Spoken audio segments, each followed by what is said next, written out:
Today we're going to replace the Upstream oxygen sensor on this Neon with a 2-liter engine. Now, being that it's the Upstream one, it means it's before the catalytic converter. In this application, it's actually mounted in the side of the exhaust manifold.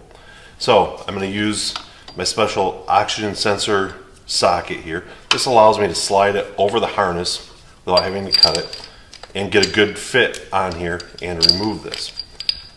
Now, a couple things to keep in mind is we have to make sure there's no oil or coolant intrusion on the connector here, as well as the sensor itself. If either end is contaminated, we need to find the source of that contamination and fix it before installing our new sensor, or we'll see a repeat failure here. Let's go down the back side, look at the exhaust manifold, take my tool, and remove the old sensor.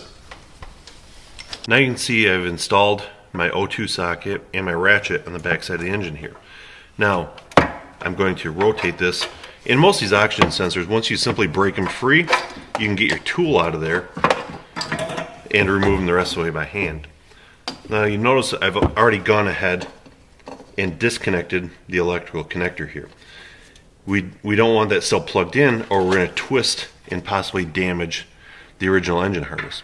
So I have to wiggle this just a little bit in order to continue breaking it free, and it allows me to rotate it and get it all the way out of here. Once the old one's been removed, we want to make sure that there's not a lot of oil and coolant contamination on it. This one's seen a lot of miles. This one's got over 200,000 miles on this car, so we'll expect a little bit here.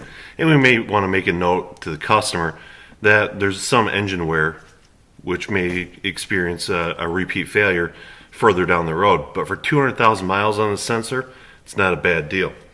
We'll take our new sensor, gently install it there, make sure we snug it down, get it good and tight, make our electrical connection, and we're ready to go.